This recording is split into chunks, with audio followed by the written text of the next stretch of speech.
এটা আপনার এই ব্রিটিশ শাসন যখন ছিল এদেশে, তখন ব্রিটিশরা এখানে একটা আস্তানাগার ছিল। আচ্ছা আচ্ছা, পরে মানে কুঠি বলতে এটা তো কত, এটা তো অনেকদিন আগের কথা। আসসালামু আলাইকুম।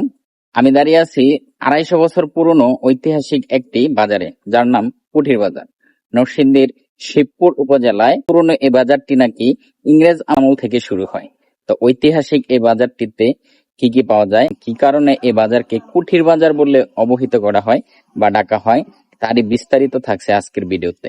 আজকের এই তথ্যমূলক এবং ইন্টারেস্টিং ভিডিওটি দেখতে আমাদের সাথে থাকবেন এবং সম্পূর্ণ ভিডিওটি দেখবেন। এই বাজারের নাম কি দাদা? বাজার নাম হচ্ছে কুড়ি বাজার। কুঠির বাজার। কুঠির বাজার কেন বলে? এটা তো কত, এটা তো অনেকদিন আগের কথা। কবে বানাইছে কি জানে না না? না, বাজার বয়স কত হইব? বয়স তো অনেকদিন আগে। পাকিস্তান আমলো আমরা দেখছি, তারপরে ব্রিটিশ আমলও ছিল। ব্রিটিশ আমলের বাজার, তাহলে আনুমানিক 200-250 বছর। স্বাগতম আপনাদের সবাই। আজ আমরা এসেছি নরসিংদী জেলার শিবপুর উপজেলার ঐতিহ্যবাহী কুঠির বাজারে। বলা হয় এ বাজারে যাত্রা শুরু হয়েছিল ইংরেজ আমলে। দীর্ঘ সময় ধরে এ বাজার শুধু কেনাবেচার কেন্দ্রই নয়, বরং এই অঞ্চলের মানুষের জীবন জীবিকা, সংস্কৃতি এবং ঐতিহ্যের একটি গুরুত্বপূর্ণ অংশ হয়ে আছে। এই বাজারে পা রাখলেই যেন ইতিহাসের ছোঁয়া অনুভব করা। পুরনো গাছ, শত বছরের ব্যবসায়িক পরিবেশ, মানুষের ব্যস্ততা আর গ্রামীণ জীবন সব মিলিয়ে কুঠির বাজার আলাদা একটি সৌন্দর্য রয়েছে। প্রতিদিন আশেপাশের বিভিন্ন গ্রাম থেকে মানুষ এখানে আসেন নিত্য প্রয়োজনীয় জিনিসপত্র কেনাবেচা করতে। এক সময় নদী ছিল এই অঞ্চলের প্রধান যোগাযোগ ব্যবস্থা। সেই সময় ব্যবসা বাণিজ্যের গুরুত্বপূর্ণ কেন্দ্র হিসেবে কুঠির বাজারের পরিচিতি ছিল অনেক দূর পর্যন্ত। সময়ের সঙ্গে সঙ্গে অনেক কিছু বদলে, কিন্তু এই বাজারের ঐতিহ্য এবং মানুষের আস্থা আজও একই রকম রয়ে গেছে। বর্তমানে আধুনিকতার ছোঁয়া লাগলেও কুঠির বাজারে তার পুরনো রূপের অনেকটাই ধরে রেখেছে। আসসালামু আলাইকুম, ভালো আছেন? আচ্ছা, বাজারের নাম কি? পুরান কুঠির বাজার। পুরান কুঠির বাজার। আচ্ছা, মূলত কুঠির বাজার কেন বলা হয়? পুরাতন কুঠির বাজার বলা হয় একটু জোরে বলবেন। ব্রিটিশ আমলের নীল নীল তৈরি করতো। নীল তৈরি হইতো? ও আচ্ছা আচ্ছা। নীল কুঠির, এর নাম দেওয়া হয়েছে কুঠির।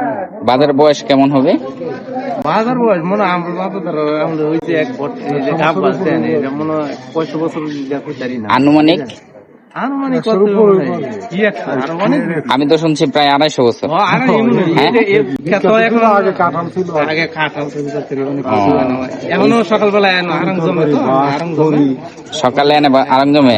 ও আচ্ছা, এমনিতে সাপ্তাহিক কোনো বাজার আছে? আগে মঙ্গলবার হইতো, ধান ভাত ওই যে খড়ি লাড়কি মার্কি অনেক কিছু না, এখন নাই।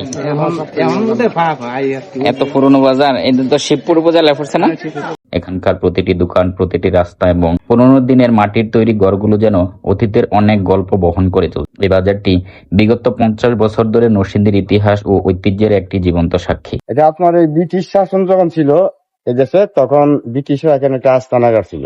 আচ্ছা আচ্ছা, পরে মানে কুঠি বলতে এই ব্রিটিশরা একটা নদীর পার একটা বিল্ডিং করছিল। আচ্ছা, এখানে তারা বসবাস করতো হুম, আর এই দেশে শাসন চালাইতো ও আচ্ছা, ইংরেজরা। ইংরেজরা। আচ্ছা আচ্ছা, তো বসবাস আর শাসন চালায় তো এই বাজারটা গাটিয়া ছিল। হ্যাঁ, এই বাজারটা গাড়ি মানে এনে নীল বেচা কেনা করতো, বিষয়টা এরকম। বেচা কেনা করতো, ওই কাজ না দায় মানে করছে তখনকার যুগ মতো যা চলতো আর কি।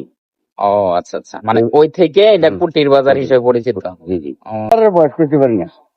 হইতে পারে না? না। ইংরেজ আমলে যে তোর দল তো 200 বছরের বেশি হওয়ার কথা। আরো বেশি। আরো বেশি না? কুড়ি গিয়া কুড়ি মুড়ি আছে, কুটি এখনো আছে? কুটির খুঁটি আছে এখনো? কুড়ি নাই ইট গাছ আছে, ভাঙি গেছে না। আমরা দেখছি যে আপনার ওয়াল গুলি আছে না, হ্যাঁ হ্যাঁ, ওয়াল গুলি আমরা দেখছি। মানে হ্যাঁ করে স্থাপনাটা ছিল, ভরটা ছিল মূলত। কিছু ছিল, বিল্ডিং দেখছি না আমরা, কিন্তু কিছু কিছু ভাঙ্গা চোরা যে রয়েছে এটা দেখছি।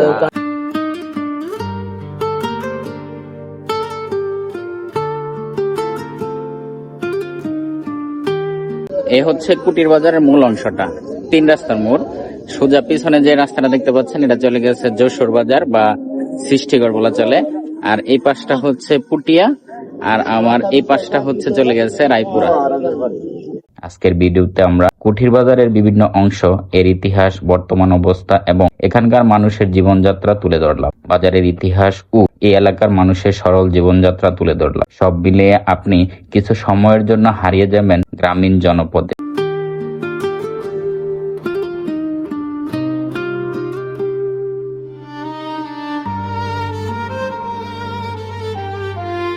বুট বেশি, বাদাম বেশি দিয়ে খেলনা বেশি। দাঁড়িয়ে আছি কুঠির বাজার ব্রিজে। এই যে পিছনে যে বাজারটুকু দেখতে পাচ্ছেন মূলত এটাই হচ্ছে ইংরেজ আমল থেকে শুরু হওয়া পুরাতন কুটির বাজার। শুধু তাই নয়, ইংরেজ আমলে প্রতিষ্ঠিত হওয়ায় বা ইংরেজ আমল থেকে শুরু হওয়ায় এ বাজারকে অনেকে নরসিংদীর সবচেয়ে পুরাতন এবং প্রাচীন বাজার বলে অবহিত করেছেন।